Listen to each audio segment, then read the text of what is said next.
I am Jessica Kaur and I am back with my video.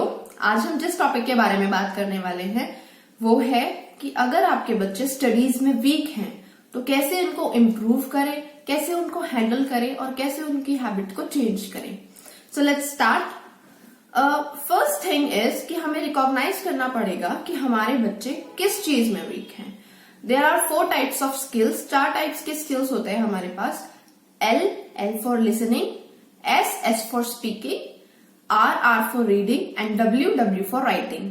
तो आपका बच्चा किस स्किल में वीक है? लिखने में वीक है, स्पीकिंग स्किल में वीक है, लर्निंग में वीक है। आपको वो पहले आइडेंटिफाई करना पड़ेगा कि वो लैकिंग कहाँ हो रही है।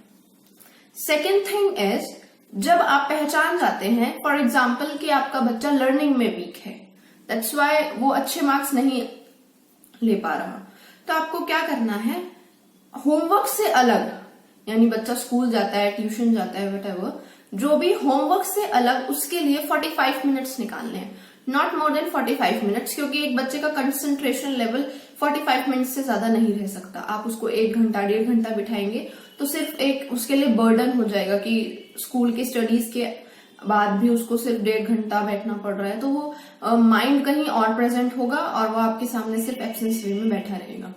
तो सिर्फ 45 मिनट्स का टाइम ले, half an hour to 30 minutes to 45 minutes का एक टाइम डिसाइड करिए कि जिस टाइम में आप जहां पे वो लैग कर रहा है उसको इम्प्रूव करेंगे।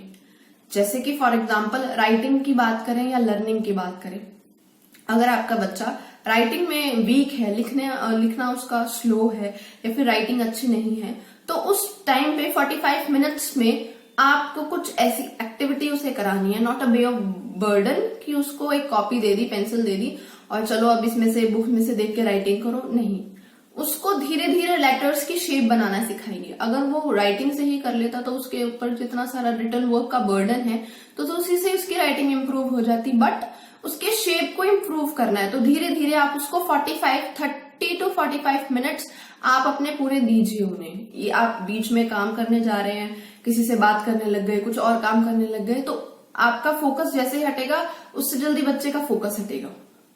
तो इसलिए अपने 45 मिनट्स पूरे उन्हें दीजिए, पूरे फोकस के साथ। अगर वो बीच में आपको लग रहा है कि लिखते लिखते बोर हो गया तो कुछ बोलिए, चलो मेरी कॉपी करिए, मैं ऐसे लिख के दिखाती हूँ, अब मेरा बिल्कुल कॉपी किया, तो उसको इनकरेज करिए। और अगर आपका बच्चा लर्निंग में वीक है तो धीरे धीरे स्पेलिंग्स को याद कराना सीखिए कि एक वर्ड की स्पेलिंग को याद करेगा, फिर दूसरे वर्ड की स्पेलिंग को याद करेगा। पहले छोटी छोटी स्पेलिंग्स को लर्न कराइए।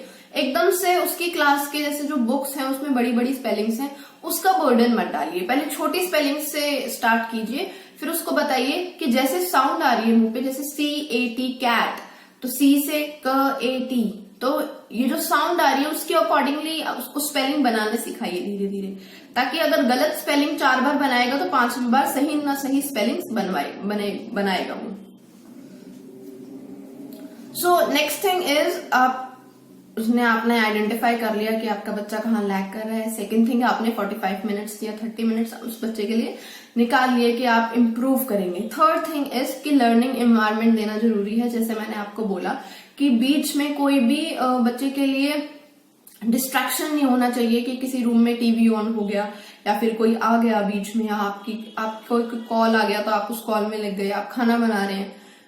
बस वो समझ लीजिए 30 मिनट्स आपको बच्चे को पूरी तरह देने हैं। उस 30 मिनट्स में कोई भी डिस्ट्रैक्शन बच्चे के बीच में नहीं आना चाहिए, लर्निंग के बीच में। Next thing is, please maintain the consistency. अगर आप उसको इम्प्रूव सच में करना चाहते हैं तो 1 दिन 2 दिन 3 दिन में वो बच्चा इम्प्रूव नहीं करेगा, या आपने 1 हफ्ते रेगुलर मेहनत कराई और यू आर सेइंग कि कोई रिजल्ट ही नहीं आ रहा, ये तो कर ही नहीं सकता, तो दिस इज नॉट अ वे। आप उसको रेगुलरली उस चीज में कंसिस्टेंसी बनाए रखें, क्योंकि वो जिस चीज में लैग कर रहा है वो काफी लंबे समय से है लैकिंग, और एकदम से वो चीज ठीक नहीं हो सकती। तो रेगुलर बेसिस पे चीजें उन्हें कराते रहिए, यानी चीजों को छोड़िए मत कि 1 हफ्ते बाद आपने 2 दिन का ब्रेक ले लिया, उसके बाद फिर आप चाहते हैं कि उसका वही कंसंट्रेशन लेवल आपके सामने दिखे जो आप 4 दिन पहले था। तो बीच में जब उसका वो ऑरा एकदम डिस्ट्रैक्ट हो जाता है या ब्रेक हो जाता है तो दोबारा से उसके लिए कोप अप करना मुश्किल हो जाता है। तो कंसिस्टेंसी मैटर बहुत करती है कि रेगुलर रखिए अपनी प्रैक्टिस को इम्प्रूव करने के लिए।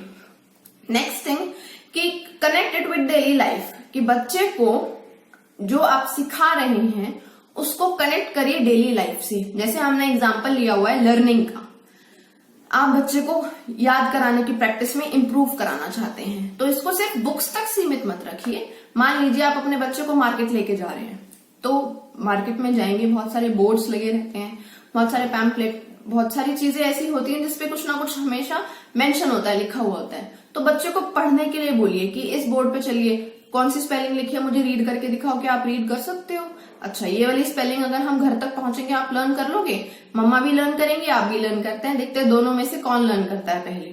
तो दिस टाइप ऑफ एक्टिविटी आपको स्पेसिफिकली कहीं बिठाना नहीं है, बच्चों को फोर्स नहीं करना कि ये स्पेलिंग लर्न करो। जस्ट आपके साथ बच्चा मार्केट गया है तो उसके थ्रू भी कुछ ना कुछ वो लर्न कर रहा है कि घर तक पहुंचने में वो एक स्पेलिंग लर्न कर रहा है, तो वो भी बहुत यूजफुल रहेगा उसके लिए कि बाहर जाना आपके साथ एक यूजफुल चीज सीख के आ रहा है बच्चा। Next is test your method within 20 days, कि जो आप मेथड यूज कर रहे हैं बच्चे को पढ़ाने का, राइटिंग इंप्रूव करने का, लर्निंग कराने का, जब आपके बच्चे को छोटी छोटी स्पेलिंग्स लर्न हो जाती है तो सेंटेंसेस दीजिए, उसकी कॉपी के आंसर्स दीजिए उसे।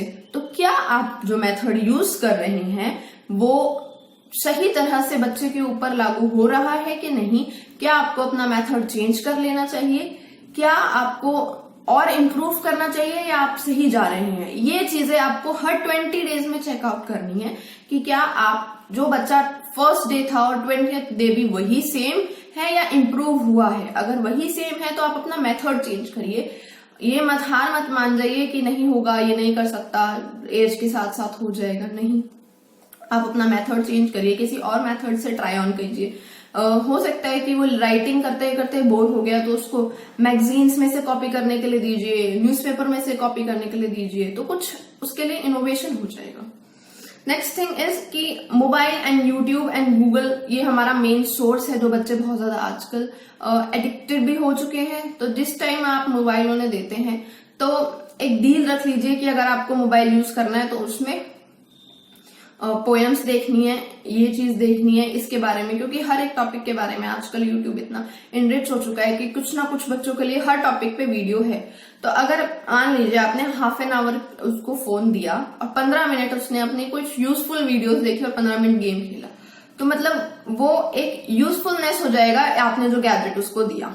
सो दीज आर सम पॉइंट्स जिसके थ्रू आप अपने बच्चों को इम्प्रूव कर सकते हैं जहां पे भी वो लैग कर रहे हैं। सबसे पहले तो हमें पहचानना पड़ेगा कि आपका बच्चा किस जगह पे मार खा रहा है, लर्निंग में, राइटिंग में, या फिर क्लास में जो उसको काम करा रही है टीचर्स, अगर वो ध्यान से सुनेगा नहीं तो वो उसमें अप्लाई कैसे करेगा, उसको चैप्टर वो समझेगा ही नहीं तो उसको वो याद कैसे रहेगा। सेकेंड थिंग इज कि अपने डेली टाइम से अलग, यानी होमवर्क से अलग 45 मिनट्स का टाइम निकालिए, इससे ज्यादा वो कंसंट्रेशन लेवल नहीं बना पाएंगे। नेक्स्ट थिंग इज ऐसा इन्वायरमेंट बनाइए जिसमें बच्चा पढ़ सके, कोई डिस्टर्बेंस या डिस्ट्रैक्शन ना हो।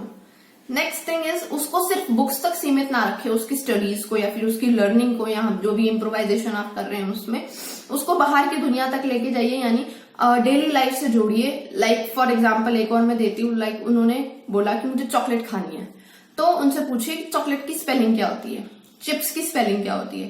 पहले चिप्स की स्पेलिंग लर्न करेंगे, फिर मैं आपको चिप्स दिलाऊंगी।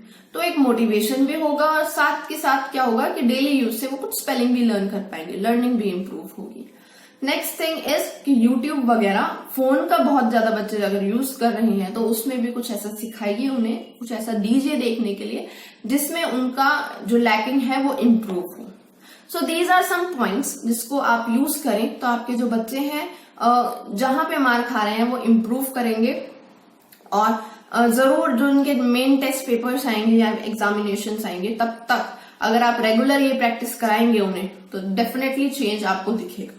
कंसिस्टेंसी बहुत मैटर करती है, मैं बार बार बोल रही हूँ। अगर आप 1 मंथ की प्रैक्टिस के बाद अगर ये बोल रहे हैं कि बच्चे में इंप्रूवमेंट नहीं है तो सारी चीजें चुटकियों बजाते नहीं होती। आपको बच्चे को टाइम देना पड़ेगा और 2 महीने इम्प्रूवमेंट नहीं होगा, 3 महीने नहीं होगा, लेकिन लास्ट में जब वो एग्जाम के टाइम आएगा वो सारा इम्प्रूवमेंट आपको एक साथ भी दिखेगा। बट विद इन 20 डेज भी आप चेकआउट कर सकते हैं, अपने मेथड बदल सकते हैं अगर आपको इम्प्रूवमेंट नहीं दिख रहा। बट हार मत मानिए, ये मत सोचिए कि लास्ट में कि कुछ काम नहीं कर रहा और कुछ नहीं हो रहा, जितना भी मैं ट्राई कर रहा हूँ कुछ ना कुछ होगा, बिकॉज यू आर ट्राइंग। अगर आप अपने बच्चे के साथ फुल 100% दे रहे हैं तो आपका बच्चा भी आपको कम से कम 50% जब आप बैक देगा तो वो कुछ और ही खुशी होगी। तो please maintain the consistency of this practice, and I hope this video will be definitely useful for you all. Please share my video and subscribe to my channel. Thank you for watching my video. Thank you. Have a nice day.